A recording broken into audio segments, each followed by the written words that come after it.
नमस्कार दोस्तों, आज की इस वीडियो में क्लास 11 हिंदी कोर का मॉडल पेपर 2023-24 का कंप्लीट सॉल्यूशन को देखने वाले हैं। दोस्तों यह वीडियो आपके लिए काफ़ी महत्वपूर्ण है फ्रेंड्स। अगर अभी तक आपने कुछ नहीं पढ़ा है दोस्तों तो कोई बात नहीं, बस आप लोगों को अभी मॉडल पेपर को जरूर पढ़ के जाना है दोस्तों, क्योंकि मॉडल पेपर से ही आपका अधिकतर प्रश्न पूछा जाएगा। ठीक है, इसलिए दोस्तों आप लोगों को मॉडल पेपर जरूर पढ़ के जाना है, ये आपके लिए काफ़ी महत्वपूर्ण हो जाता है। आज मैं आप लोगों को हिंदी कोर का कंप्लीट सॉल्यूशन बताने वाला हूं। ठीक है, तो चलिए दोस्तों वीडियो को बिना देर किए हुए स्टार्ट करते हैं।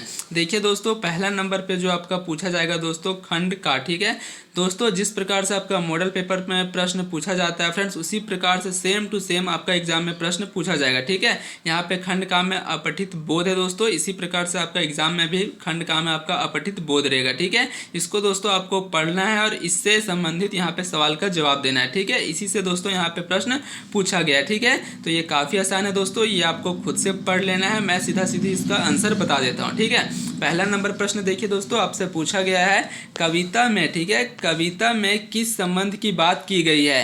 तो इसका जो सही आंसर हो जाएगा दोस्तों ऑप्शन नंबर ए हो जाएगा। ठीक है, पारिवारिक संबंध का बात कहा गया है इस कविता में। ठीक है, आप पढ़ लेंगे दोस्तों तो आपको पता चल जाएगा। आगे देखिए, अगला प्रश्न पूछा गया दोस्तों, दूसरा नंबर प्रश्न, सबसे उपयुक्त शीर्षक चुने। ये जो आपका कविता है दोस्तों, इसका शीर्षक क्या हो सकता है? ठीक है, आप लोग पढ़ेंगे दोस्तों तो आपको पता चल जाएगा कि इसका शीर्षक क्या हो सकता है। ठीक है, आगे देखिए, यहाँ पे जो इसका राइट आंसर हो जाएगा दोस्तों आपका ऑप्शन नंबर सी हो जाएगा। ठीक है, बंटवारा, ऑप्शन नंबर सी जो है ये बिल्कुल सही आंसर है। नेक्स्ट प्रश्न देखिए, तीसरा नंबर प्रश्न है, पूछा गया है यहाँ सत्यनाशी से तात्पर्य है। ठीक है, इसका तात्पर्य क्या है? ठीक है, ईर्ष्या है यानी जलन, ठीक है, प्रेम है, नफरत है, पौधा है। तो इसका करेक्ट आंसर हो जाएगा दोस्तों ऑप्शन नंबर ईर्ष्या। ठीक है, जलन। आगे देखिए, 4 नंबर प्रश्न है दोस्तों, भीतर भीतर। ठीक है, भीतर भीतर में कौन सा अलंकार है? ठीक है, इसमें जो अलंकार है दोस्तों आपका ऑप्शन नंबर डी हो जाएगा। ठीक है, ऑप्शन नंबर डी इसका बिल्कुल करेक्ट आंसर हो जाएगा। आप लोगों के लिए दोस्तों मैं अलग से अलंकार का एक वीडियो लेके आऊँगा। ठीक है, जिससे आपको पता चल जाएगा कि कौन सा अलंकार किस में लगाया जाता है। ठीक है, आगे देखिए, अगला जो प्रश्न पूछा गया दोस्तों 5 से 8, ये भी आपका जो है ये आपका जिस प्रकार से दोस्तों आपका काव्यांश था इसी प्रकार से ये आपका पद्यांश है। ठीक है, इसको आपको पढ़ना है और इससे संबंधित सवाल का जवाब देना है। ठीक है, इसी से दोस्तों यहाँ पे प्रश्न पूछा गया है। ठीक है, जैसे जैसे आप लोग पढ़ते जाएंगे सारा आंसर दोस्तों आपको यहाँ पे इसमें मिल जाएगा। ठीक है, 5 नंबर प्रश्न देखिए दोस्तों, पूछा गया है गद्यांश के अनुसार साहित्य क्या है? तो इसका जो करेक्ट आंसर हो जाएगा दोस्तों ऑप्शन सी हो जाएगा। ठीक है, गहन साधना, ऑप्शन नंबर सी जो है करेक्ट आंसर है। 6 नंबर प्रश्न देखिए, आपका उपयुक्त गद्यांश का सबसे उपयुक्त शीर्षक है। ठीक है, इसका जो दोस्तों शीर्षक क्या है? तो इसका करेक्ट आंसर हो जाएगा आपका ऑप्शन नंबर ए साहित्य। ठीक है, नेक्स्ट प्रश्न देखिए, 7 नंबर प्रश्न पूछा गया है गद्यांश के आधार पर बताइए कि कौन सा कथन गलत है। ठीक है, इनमें से दोस्तों कौन सा जो कथन है वो गलत है। ठीक है, इसका करेक्ट आंसर हो जाएगा ऑप्शन सी हो जाएगा। ठीक है, साहित्य मनुष्यता का निर्माण और विनाश करता है, ये जो कथन है दोस्तों आपका बिल्कुल गलत है। ठीक है, आगे देखिए, 8 नंबर प्रश्न है दोस्तों आपका साहित्य का अध्येता से तात्पर्य है। ठीक है, लेखक, कवि, पाठक, कलाकार। इसका जो करेक्ट आंसर हो जाएगा दोस्तों पाठक हो जाएगा, ऑप्शन नंबर सी जो है सही आंसर है। आगे देखिए, अगला प्रश्न आपसे पूछा जाएगा दोस्तों खंड का में रचनात्मक लेखन तथा अभिव्यक्ति और माध्यम। ठीक है, ये आपका हिंदी ग्रामर से प्रश्न पूछा जाएगा 9 नंबर से। ठीक है, आगे देखिए, यहाँ पे 9 नंबर प्रश्न पूछा गया है जनसंचार के लिए अंग्रेजी में कौन सा शब्द प्रयुक्त होता है? ठीक है दोस्तों, यहाँ पे जनसंचार को अंग्रेजी में क्या कहा जाता है ये आपसे पूछा गया है। इसका जो सही आंसर हो जाएगा आपका ऑप्शन नंबर बी हो जाएगा, मास कम्युनिकेशन कहा जाता है। ठीक है, ऑप्शन बी करेक्ट आंसर है। आगे देखिए, 10 नंबर प्रश्न है दोस्तों, निम्नलिखित में से कौन सा औपचारिक पत्र नहीं है? ठीक है, इनमें से दोस्तों कौन सा जो है वो औपचारिक पत्र नहीं है? इसका राइट आंसर हो जाएगा दोस्तों आपका भाई का पत्र। ठीक है, ये आपका अनौपचारिक पत्र है। बाकी आपका संपादक के नाम पत्र, शिकायती पत्र, प्रार्थना पत्र, ये सब दोस्तों आपका जो है वो औपचारिक पत्र है। ठीक है, ये तीनों दोस्तों आपका औपचारिक पत्र है, बाकी आपका भाई का पत्र ये आपका अनौपचारिक पत्र है। ठीक है, आगे देखिए, नेक्स्ट प्रश्न पूछा गया है 11 नंबर दोस्तों, फीचर के लिए हिंदी में कौन सा शब्द प्रयुक्त होता है? ठीक है, इसको दोस्तों हिंदी में क्या कहा जाता है फीचर को? इसका करेक्ट आंसर हो जाएगा आपका ऑप्शन नंबर ए रूपक कहा जाता है। ठीक है, ये बहुत ही इंपॉर्टेंट सवाल है दोस्तों, ये बार बार पूछा जाता है। ठीक है, आगे देखिए, अगला प्रश्न पूछा गया है 12 नंबर दोस्तों, प्रतिवेदन अंग्रेजी किस शब्द का हिंदी रूपांतरण है? ठीक है, इसका करेक्ट आंसर हो जाएगा दोस्तों ऑप्शन नंबर सी रिपोर्ट का। ठीक है, आगे देखिए अगला प्रश्न आपका 13 नंबर प्रश्न है दोस्तों, संपादकीय किसके द्वारा लिखा जाता है? तो ये आपका संपादक के द्वारा लिखा जाता है। आगे देखिए अगला प्रश्न आपसे पूछा गया है, जनसंचार माध्यम का प्रमुख कार्य क्या है? ठीक है, तो लोगों को मार्गदर्शन करना, ये सही आंसर है दोस्तों। मनोरंजन करना, ये भी सही है। सूचना देना और शिक्षित करना, ये भी सही है। ठीक है, तीनों आपका सही है, तो ऑप्शन डी इसका बिल्कुल सही आंसर हो जाएगा, ये सभी। आगे देखिए 15 नंबर प्रश्न है आपका, भारत में प्रकाशित होने वाला पहला अखबार कौन सा था? ये भी काफी महत्वपूर्ण सवाल है दोस्तों। इसका जो करेक्ट आंसर हो जाएगा आपका ऑप्शन नंबर ए हो जाएगा, बंगाल गजट। ठीक है, ये आपका 1780 में प्रकाशित हुआ था। ठीक है, इस डेट को भी आपको याद कर लेना है, कभी कभी डेट भी पूछ लिया जाता है। आगे देखिए 16 नंबर प्रश्न है दोस्तों आपका, कक्षा में होने वाली चर्चा या विचार विमर्श किस प्रकार का संचार है? ठीक है, तो कक्षा में बहुत सारे लोग रहते हैं दोस्तों, समूह में रहा जाता है, इसलिए यहाँ पे आपका समूह संचार कहा जाएगा। ऑप्शन नंबर ए जो है करेक्ट आंसर है। आगे देखिए दोस्तों 17 नंबर जो प्रश्न आपसे पूछा गया है, पत्रकारिता का मूल तत्व क्या है? तो इसका जो मूल तत्व होता है दोस्तों जिज्ञासा होता है। ठीक है, ऑप्शन नंबर सी जो है सही आंसर है। आगे देखिए अगला जो प्रश्न है दोस्तों आपसे पूछा गया 18 नंबर प्रश्न, संपादक के नाम पत्र स्तंभ प्रायः समाचार पत्र के किस पृष्ठ पर प्रकाशित होता है? तो ये जो प्रकाशित होता है दोस्तों आपका संपादकीय पृष्ठ पर प्रकाशित होता है। ठीक है, आप यहाँ से दिमाग लगा सकते हैं, संपादक है तो संपादकीय पृष्ठ पर प्रकाशित होगा। ठीक है, आगे देखिए आगे प्रश्न है दोस्तों 19 से 22, ये दोस्तों आपका काव्यांश है। ठीक है, ये आपके बुक से कोई भी एक काव्यांश का कुछ भाग को लिया गया दोस्तों, और यहाँ से आपसे सवाल पूछा गया है। ठीक है, तो देखिए 19 नंबर जो प्रश्न आपका, प्रस्तुत काव्यांश के रचयिता कौन है? इसके यहाँ पे लेखक कौन है दोस्तों, ये आपसे पूछा गया है। ठीक है, तो इसका जो सही आंसर हो जाएगा दोस्तों आपका ऑप्शन नंबर डी हो जाएगा, निर्मला पुतुल। ठीक है, आगे देखिए अगला प्रश्न आपका 20 नंबर प्रश्न है, यहाँ रचनाकार का जीवन के प्रति दृष्टिकोण कैसा है? सकारात्मक है, नकारात्मक है, मिश्रित है, उदासीन है? तो आप पढ़ेंगे दोस्तों तो आपको पता चल जाएगा। ठीक है, इसका जो सही आंसर हो जाएगा सकारात्मक, ऑप्शन नंबर ए जो है करेक्ट है। 21 नंबर प्रश्न देखिए, यहाँ क्या बचाने की बात की गई है? तो यहाँ पे दोस्तों आपका संस्कृति बचाने की बात की गई है एक कविता में। ठीक है, आगे देखिए 22 नंबर जो प्रश्न है दोस्तों आपसे पूछा गया है, उपयुक्त पंक्तियां में है दुत्कार है, चित्कार है, रुदन है या फिर आह्वान है?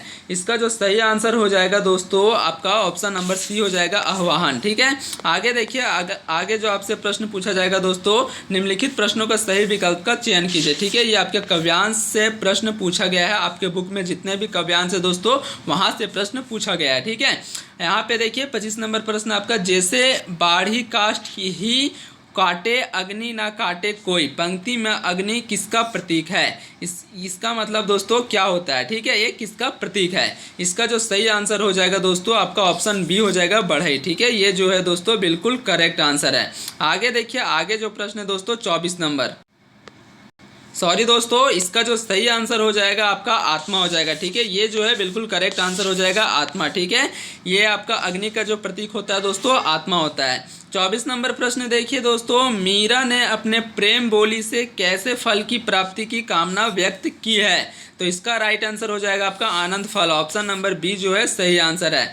आगे देखिए 25 नंबर प्रश्न पूछा गया है, माँ किसकी स्नेह धारा में कौन सा अलंकार है? ठीक है, इसमें दोस्तों कौन सा अलंकार है? उपमा अलंकार, रूपक, उत्प्रेक्षा, स्वेश। ठीक है, इसको दोस्तों आपको समझना पड़ेगा, फिलहाल इसको आपको याद कर लेना है। ठीक है, इसका जो सही आंसर हो जाएगा दोस्तों ऑप्शन बी हो जाएगा, रूपक। ठीक है, आगे देखिए 26 नंबर जो प्रश्न है आपसे पूछा गया है, चंपा काले काले अक्षर नहीं चिन्हती, शीर्षक में विशेषण क्या है? इनमें दोस्तों कौन सा विशेषण है? ठीक है, इसका जो सही आंसर हो जाएगा दोस्तों आपका ऑप्शन नंबर ए हो जाएगा, काले काले। ठीक है, ये जो है आपका विशेषण है। आगे देखिए 27 नंबर प्रश्न पूछा गया है, सपनों का मर जाना किस प्रकार का प्रयोग है? ठीक है, सपनों का मर जाना किस प्रकार का प्रयोग है? तो ये दोस्तों आपका लाक्षणिक प्रयोग है। ठीक है, ऑप्शन नंबर ए जो है सही आंसर है। आगे देखिए आगे आपसे जो प्रश्न पूछा जाएगा दोस्तों 28 से 31, ये आपका गद्यांश पूछा जाएगा। ठीक है, और ये जो आपका गद्यांश है दोस्तों ये आपके बुक से है। ठीक है, ये आपके बुक से है, इसको आपको दोस्तों पढ़ लेना है और इससे संबंधित सवाल का जवाब देना है। ठीक है, देखिए 28 नंबर जो प्रश्न है दोस्तों आपसे पूछा गया है, प्रस्तुत पंक्तियां के रचयिता कौन है? ठीक है, ये जो आपका लाइन लिखा हुआ है दोस्तों ये आपके बुक से लिखा हुआ है, इसके लेखक कौन है ये आपसे पूछा गया है। ठीक है, तो आप लोग पढ़ेंगे दोस्तों तो आपको पता चल जाएगा कि ये कौन सा चैप्टर का है और इसका लेखक कौन है। ठीक है, तो आपको दोस्तों लेखक और लेखिका का नाम याद करके जाना है, तभी आप लोग इसका सही आंसर कर पाएंगे। इसका जो सही आंसर हो जाएगा दोस्तों आपका ऑप्शन नंबर ए हो जाएगा, मनु भंडारे। ठीक है, इसके लेखक कौन है? तो मनु भंडारे। 29 नंबर प्रश्न देखिए, यहाँ वक्ता कौन है, ठीक है, यहाँ वक्ता कौन है, तो इसका राइट आंसर हो जाएगा आपका रजनी, ऑप्शन नंबर डी जो है सही आंसर है।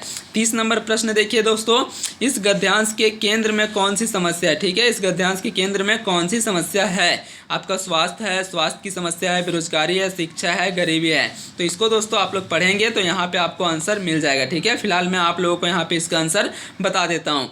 तो इसका जो राइट आंसर हो जाएगा दोस्तों ऑप्शन सी हो जाएगा, शिक्षा, ठीक है, ऑप्शन सी जो है एक करेक्ट आंसर है। 31 नंबर प्रश्न देखिए दोस्तों, इनमें, ठीक है, इनमें कौन सी विशेषता का वक्ता के चरित्र की है, ठीक है, तो इसका जो राइट आंसर हो जाएगा फ्रेंड्स आपका ऑप्शन नंबर डी हो जाएगा, ठीक है, ऑप्शन डी जो है बिल्कुल करेक्ट आंसर है। आगे देखिए, आगे जो आपसे प्रश्न पूछा जाएगा दोस्तों 32 से 40, ठीक है, 32 नंबर से दोस्तों 40 नंबर तक जो प्रश्न पूछा जाएगा ये आपके बुक से पूछा जाएगा और ये आपके गद्यांश है, ठीक है। आपके बुक में जितने भी चैप्टर है दोस्तों, जितने भी गद्यांश है, वहाँ से आपसे प्रश्न पूछा जाएगा 32 से 40, यानी 8 प्रश्न दोस्तों वहाँ से पूछा जाएगा, ठीक है।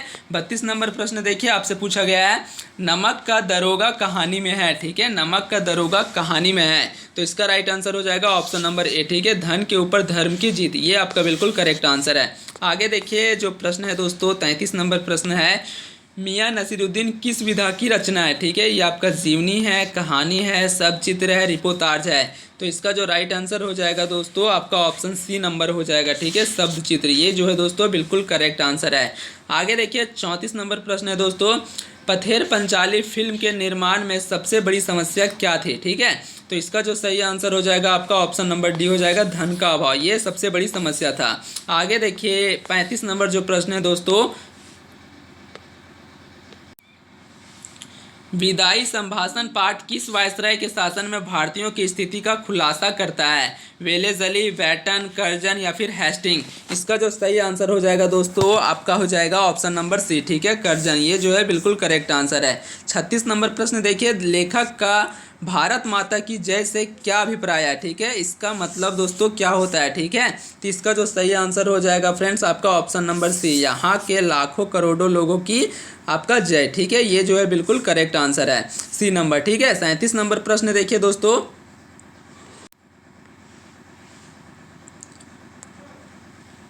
लता मंगेशकर, ठीक है, लता मंगेशकर से पहले किस विख्यात गायिका का चित्रपट संगीत में अपना जमाना था, तो इसका राइट आंसर हो जाएगा आपका ऑप्शन नंबर बी, नूरजहां, ये करेक्ट आंसर है। 38 नंबर प्रश्न देखिए, भारतीय चित्रपट संगीत के क्षेत्र में स्वर कोकिला के नाम से विख्यात गायिका कौन थी, तो इसका जो करेक्ट आंसर हो जाएगा दोस्तों ऑप्शन नंबर सी हो जाएगा, ठीक है, ये जो है सही आंसर है।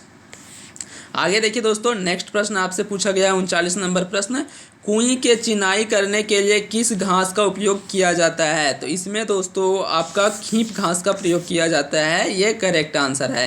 40 नंबर प्रश्न देखिए दोस्तों, 40 नंबर जो प्रश्न पूछा गया है, कुएं के चिनाई करने वाले को क्या कहते हैं, तो इसे दोस्तों आपका चेलवांजी कहा जाता है, ऑप्शन नंबर सी जो है बिल्कुल करेक्ट आंसर है।